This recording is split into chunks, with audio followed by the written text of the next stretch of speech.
And we are live on YouTube. And we are live on the Hands and Feet. And we are now live on the Evangelist Denham Franklin. Good morning, everybody. How are you? I hope you're having a blessed morning. And I would like to welcome you to Good Starts. This morning, we are going to be, I gotta be conscious that I'm cutting myself off on the evangelist page. The laptop screen and the iPad screen are a little bigger than the phone screen. So when I start to bob and weave, I tend to cut myself off. But never mind that. This morning, we are going to be talking about God's ways being higher than our ways, and along with the same theme of purpose. I preached a message Monday about purpose and the desires of our hearts that God gives us. And this kind of ties along with that whole thing that God has been speaking to me this week, which is great because sometimes in the middle of the hardest seasons, we feel like we don't have purpose. Like with me being unemployed, and I'm fancied up this morning because I have a job interview. And so we sometimes feel that we have to have something going for us. We have to be doing something. We have to be doing work. We have to be going somewhere to feel that we have purpose. But what if you're in this season of waiting or rest? Can we just not do things and still feel that God has got a purpose for our life? Can we just rest in the Lord and still feel like He's with us because we're not working or we're not striving? And that's what I want to talk about this morning, is that even in a season of rest, even when He tells us to do absolutely nothing, we still have purpose. We still have a calling on our lives, because even in the seasons of rest, when we're not doing things, God could be saying, I'm giving you this rest to show the world that you're different, to show the world that you will listen to me and that you will do the things I've asked you to do. The scripture that we're going to read this morning is Isaiah chapter 55. I'm reading in the Message version because I really like the way it words this.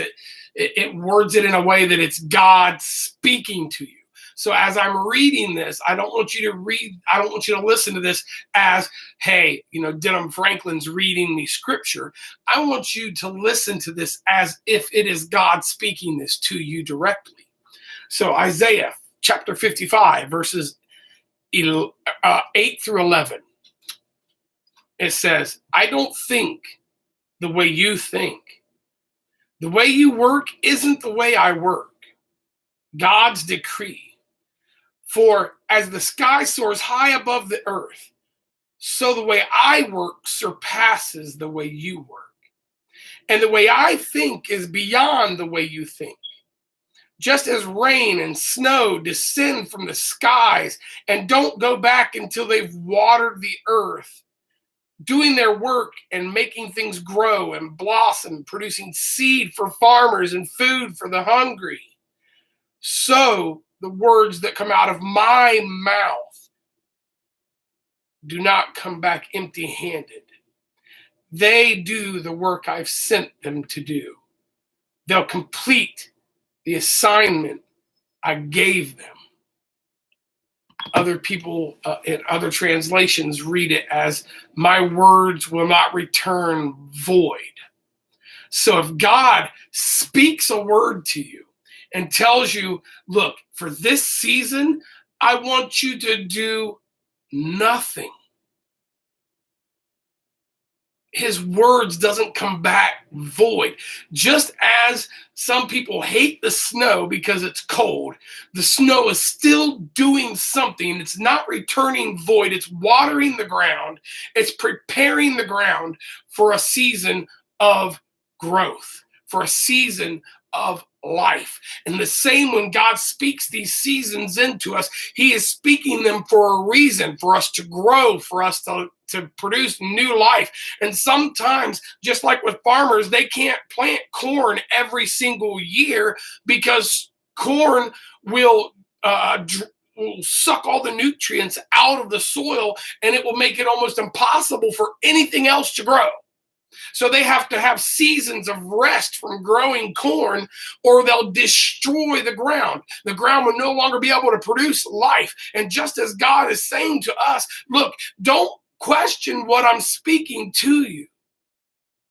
My ways are way higher than your ways. You could never understand the things that I'm saying, the things that I'm asking you to do in a bigger picture. You can understand that God is saying, hey, I know you have a heart for ministry. I know you want to run. I know you want to go, but I'm telling you not now. I'm telling you not yet.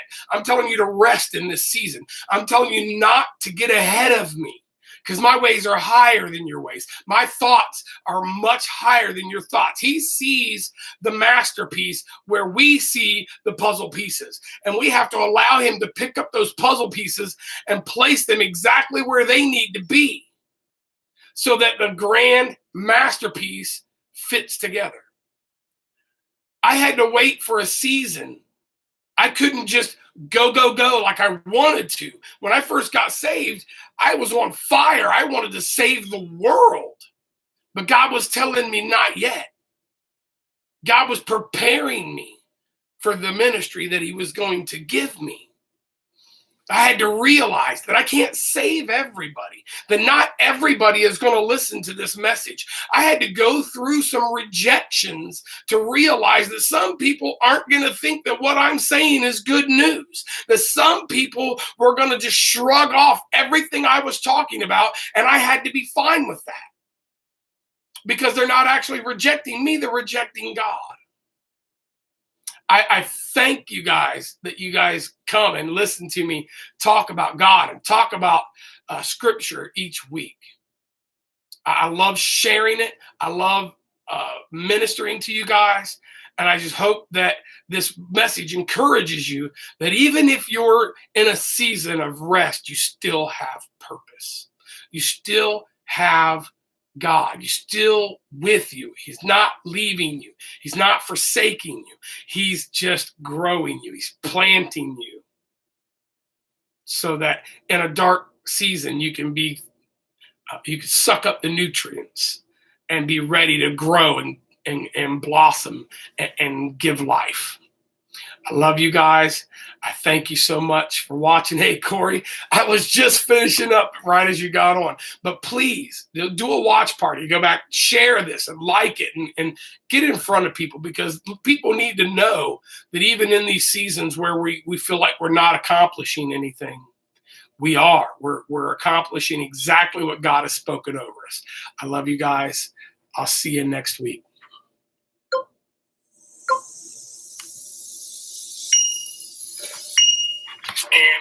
And on the hands and feet. And we are now live.